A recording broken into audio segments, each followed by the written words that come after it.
Welcome to another solo episode. Obviously, like many people on Instagram, and there's something that came across to my feed which I think you might enjoy. It's basically about storytelling.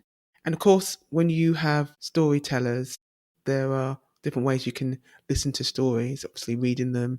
And of course, on the podcast, I have many guests to talk about their journey and their story. And sits very well with me. And I think this actual Instagram post that I came across sums it up perfectly. Of course, I'll link the Instagram posts directly in the show notes for you to follow and read. Storytelling died the day it became a strategy. Everyone's telling stories, almost no one's telling the truth. And it goes on to say, you're not sharing a story, you're performing one. Scripted, sanitized, market tested. It hits the beats, but it doesn't hit the heart because people don't want another brand journey, they want honesty. The mess, the tension, the truth. Storytelling isn't about structure, it's about saying the thing nobody else will. Yeah, I did feel the same way about storytelling because obviously I publish these episodes. At the heart of it, I needed it to be honest and raw. For me, it wasn't about necessarily selling anything. It was more resonating with other creatives who could say, yeah, that's me. How can I solve this problem? Do I need to solve it? Shall I accept who I am? You can get to this point in the marketing journey, you could say, where you just only tell stories because you want something out of someone. And for me, the reason why I started this podcast was also to build kind of a trust aspect to it.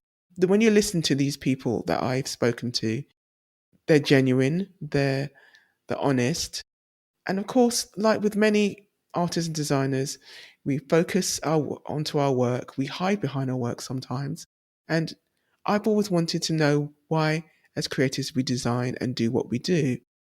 For those who are very honest and brave enough to come onto the podcast, and I thank them for doing so, I was very taken aback to realize that we have a lot in common as designers. And if the people who have actually spoken about their story open up and share their experiences, being their creative, positive or negative, it shows to me that we can learn from each other and we can gain more insights about as being human beings, being creative, being artists, designers, what makes us tick.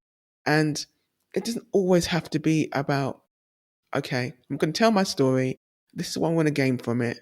When I was coming up with even just constructing episodes for future podcasts, I had a strategy. Don't get me wrong, I still do, but it never sat very well with me.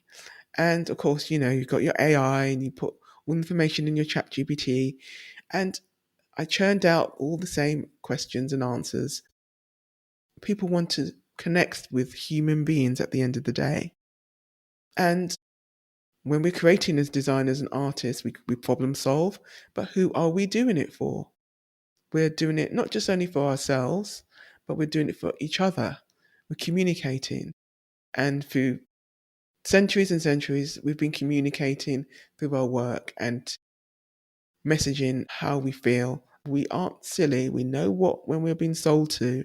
So I'm hoping that when you listen to the stories on this podcast, that they feel genuine and I can hear that conversation when I play it back.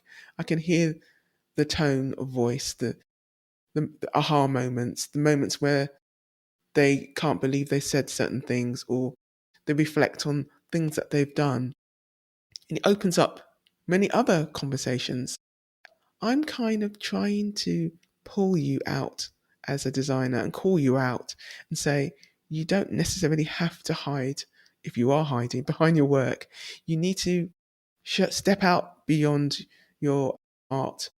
You, as someone said, and I will link them again down below, I can't remember off the top of my head. They said, you are your art. You are the work.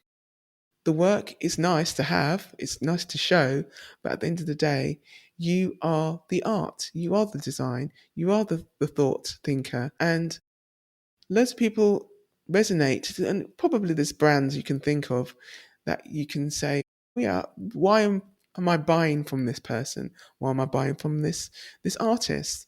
At the end of the day, you're buying because you're interested in what they are interested in. You believe their story. You can resonate with their life. You can see certain patterns in their mannerisms or the way that they communicate. And you can see stuff in your history in your past. I think, yeah, I know someone who could relate to this artist or creator or entrepreneur. So I just want to know if you could tell me if there was a story that you've heard and you immediately thought called BS on it, and you thought, nah, they're faking it. They're not telling me everything.